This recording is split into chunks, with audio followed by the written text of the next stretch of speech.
In this video, we are going to see the deployment plan of precision agriculture. Every year, a large amount of harvests get destroyed because of lack of proper knowledge available regarding a crop, which results in loss of money and time. This technique helps to monitor the growth of the crop to get a good yield. The concept of precision agriculture is being introduced. In precision agriculture, we deploy a network of wireless sensors which keeps on sensing the parameters related to the microclimate and the crop environment. Farmer can use this technology to collect, analyze and plot data on productivity levels as well as the environmental and soil quality variable across different parts of their field. By the collected data, they can plan their watering schedule and the number of fertilizer will be used in the specific region of the area to get high productivity. Further, the proposed schemes also detect intruders who can cause harm to the crops, thereby preventing plants from the damage. This is the detailed description of the deployment pattern and network to be formed to achieve the stated goals. In this part of the video, we will talk about the crop we are going to monitor. We will be using onion crop and monitor the watering schedule based on soil variables such as pH, soil moisture, leaf temperature and surrounding temperature.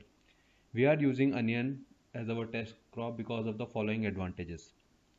It flourishes in mild climates. That is, it does not need extreme temperatures or extreme rainfall for its production. The total time from sowing to harvest is 100 to 130 days, so it can effectively test our network's energy efficiency. The system should work for at least 4 months, and with onion crop we can check whether our system can work for such a long time. The water requirement of the plant is also very low. It needs 350 to 550 mm of water. The growth requirements the plant shows that it needs 350 to 550 mm of water. The daylight needed by it is 11 to 16 hours and optimum soil temperature is 15 to 25 degrees Celsius. The following graph shows the various stage of crop development. The crop coefficient, which relates evapotranspiration to water requirement for various growth stages shown in the graph. The water requirement is high during the mid-season stage when the bulbs grow in size. Over irrigation is also avoided as it may cause disease like mildew and white rot. And as it is seen in the graph, the watering can be discontinued 15 to 25 days before the harvest. In this slide, we will look for a deployment pattern. For this project, we are considering the field dimension of 7 cross 7 meter. As we know, in onion crop, we need to keep the distance between each crop is 50 cross 10 centimeter.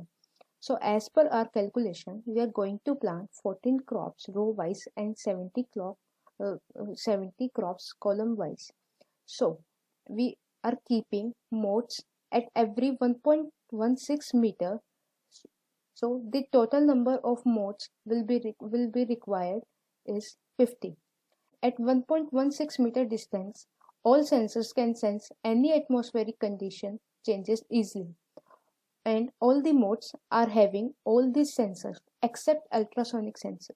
Ultrasonic sensor will deploy only on the boundary modes. Here as you can see in this figure, modes which are marked with yellow are ultrasonic sensors for the detection of an intruder, and since the range of an ultrasonic sensor is up to 4 meter, therefore we are deploying sensor at a distance of 2 meter. Here we are sending data at every 10 minutes and the cluster head will sending it to the base station at every 1 hour, and if there is any changes then it will send immediately to the base station. So if we are taking this much interval of time to sending data to base station to for the purpose of conserving energy, So as we are dealing in precision agriculture, data will not change rapidly. So we can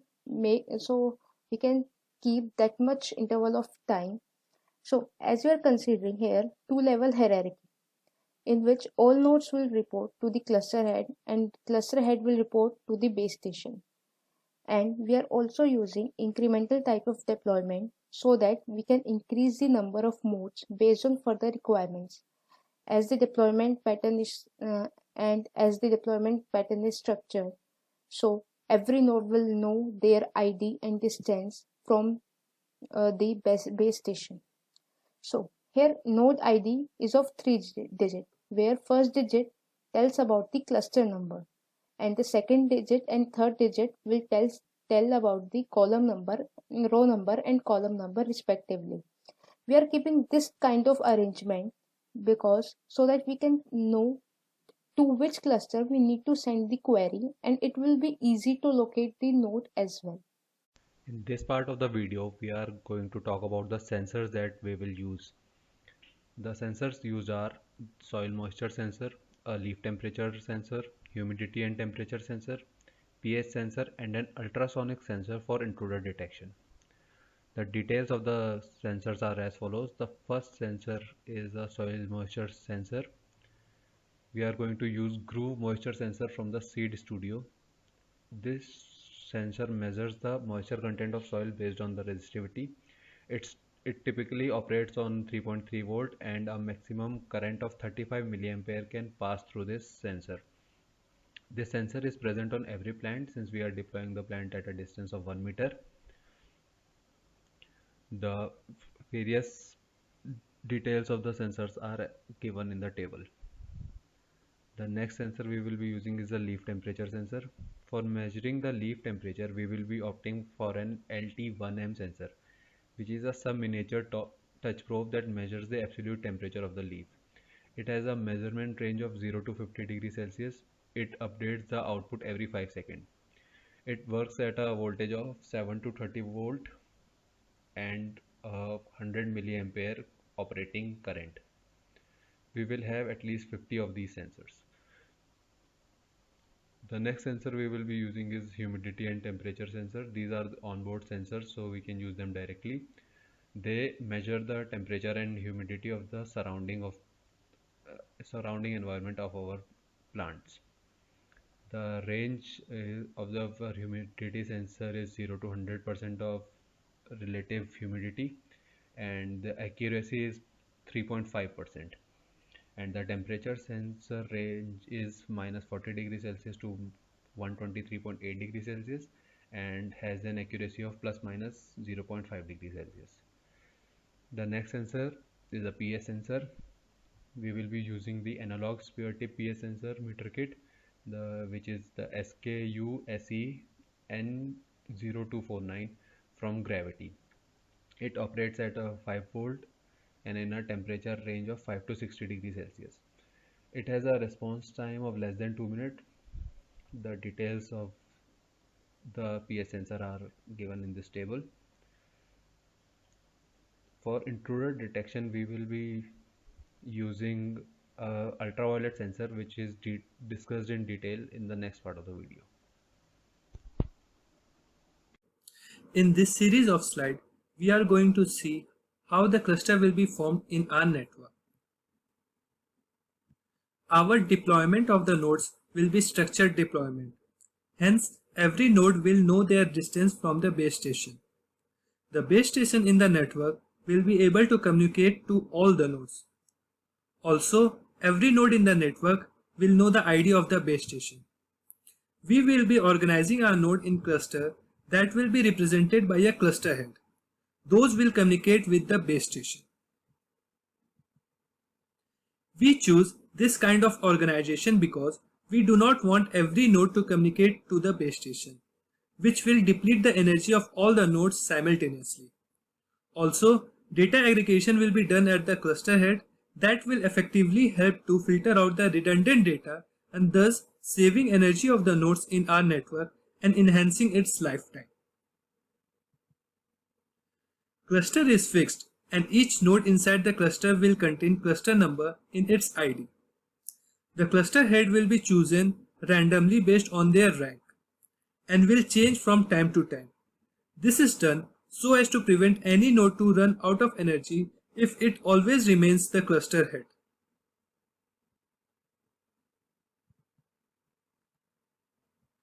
During the initialization phase of the network, cluster head selection takes place. The base station will broadcast a message in the network to start the cluster head selection process. Each node will calculate its rank. Rank of the node is calculated with the help of current energy level of the node, distance of the node from the base station, and its ID number. This rank will be the time for which nodes will back off before advertising for becoming the cluster heads. This is done so as to change the cluster heads every time the clustering process is carried out. We are expecting that all the cluster will be successfully formed in the network within 2 minutes. Once a node becomes the cluster head, it will not be eligible to become the cluster head for next 5 rounds. After the selection of the cluster head will send the information about its node ID to the base station. Once the clusters are formed, the time sync process will start. We will be using TDP for this purpose. We have chosen to go with TDP because it is easy to implement for a hierarchical network. The idea is that the base station will sync the cluster head, which in turn will sync their cluster nodes. The process of time synchronization will start after a delay once the cluster formation is over. The base station will send the time to the cluster heads. That will be a unicast message, who in turn will send it unicastly within their clusters. Nodes will be closer to one another, so we can neglect the propagation delay of the message. Also, the transmission delay can be neglected because the time sync message will only contain the time and hence its size will be small. However, to avoid any scope of error, the base station will be transmitting the time sync packet 5 times with a delay of 10 milliseconds between each of the packets. The receiving node will take average of this time duration and will update their clocks.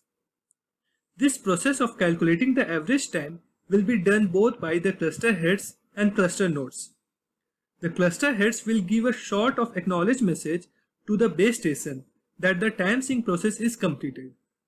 We plan to run the clustering and time sync algorithm 4 times a day. MAC layer. Our MAC layer will implement a variation of TDMA protocol. The communication between base station and cluster nodes will be TDMA based. Also, the communication between cluster head and the nodes will be a variation of TDMA protocol. After the completion of the time sync protocol, the base station will create a schedule for all the cluster heads in the network. The time slot allotted to each of the cluster head will be sufficient for it to gather information from its cluster nodes. Between the time slots of any two cluster heads, there will be an empty slot called buffer time slot. Cluster head will further divide its time slot among its nodes. The nodes in the cluster will have information about their time slots and buffer time slots. All cluster node will have the information about their time slot and also the start time of the buffer time slots for a communication cycle. Since buffer slots have fixed duration, so nodes can communicate during these slots if they require to. This information will be given to them by their cluster heads, which in turn will get this information from the base station. During this buffer time, no cluster head will communicate with the base station. It is used by any node in the cluster that detects an intruder to notify the cluster head. Since such buffer time slot is present after every cluster head's time slot, so a node does not have to wait for its time slot in the next communication cycle for informing the cluster head. This is the diagram how this time slot based TDMA protocol will be implemented. The cluster heads will remain awake during their communication slot and the buffer time slots. They are not asleep during the buffer slots because any node in their cluster might report them about the intruder during this interval. After receiving any such information, the cluster head will reply with the acknowledgement packet to the node. If node does not receive any such message, it will retry in the next buffer slot. This will prevent the loss of intruder information in case of any collisions. We have employed sleep-wake pattern to conserve energy of the nodes so as to increase life of our network. We have introduced buffer slot concept so as to manage asynchronous events like query from the base station and intrusion detection. These buffer slots becomes very helpful because they allow nodes to send crucial information before their allotted time slots in the next communication cycle. Routing. Since our network organization is hierarchical, routing becomes easy. The cluster nodes will send their information to the cluster heads, which in turn will forward it to the base station. The cluster node will send a unicast packet to its cluster head during the assigned time slot. The cluster head will reply with a simple acknowledgement packet. If the cluster node do not receive the acknowledgement packet, either due to channel problem or the cluster head is dead, then it will broadcast this data in the next buffer time slot. Any cluster head that listens to this message will reply with the ACK packet to the node. If the node receives an acknowledgement message from some other cluster head, it will assume that its cluster head has died and will join the cluster of the node from which it received the acknowledgement message. If it receives multiple acknowledgements packet, then it will choose the cluster head that is nearer to it. By using this technique, we ensure that the path between a node and the sink of the network remains active even if the cluster head dies in between. Intruder detection. We are applying the intruder detection first of all in application layer. So, if an intruder is detected simultaneously by the nodes present in different cluster head, then each cluster head waits for some random slot present in the buffer time, and then they will transmit. For this intruder alert, base station will in turn send the acknowledgement message, and if the acknowledgement message is not received by the cluster head, then cluster head will send the alert again in the next buffer slot or in its own awake period, whichever comes first. And though this way we can minimizing the delay in transmitting the critical information. So if we are taking example, let's suppose node A is present in cluster head 1 and communicating with cluster head during a time interval between 0 to 1 minute. If an intruder is detected during that period of time, it will transmit its information to the cluster head 1. But if an intruder is identified at the node during the sleep period of its cluster head, then it will transmit its data during the next buffer or its next awake period, whichever comes first. Query-based system. So we are using application layer for responding queries sent by the base station. So this is the data communication that will be done during query. So how query-based system is working? So during the awake period, if a base station has a query about a particular region, then it sends a request signal to the nodes present in the target location for a query. Since the base station already knows the ID of the nodes present in the region and its cluster head, it will directly request query from the corresponding cluster head. Then query signals contain the IDs of the nodes present in the target region or range of IDs and parameters required for monitoring. So once the cluster head receives the query, it will reply to the base station with the requested data. But ma'am, if the base station is having a query during the sleep period of the cluster head about a particular region, then we are using a buffer period to send the query response back to the base station by cluster head. So buffer period is the period where transceiver of all the cluster head will be on. So each cluster head waits for a random slot present in the buffer time and then responds to the base station. If the base station doesn't get response to its query, then it will send its query again either in the next buffer slot or in the awake period. It can send its query back in awake period only when the query is for that awake cluster head or not. If it is not for that cluster head, then query will be sent back only in the next buffer period.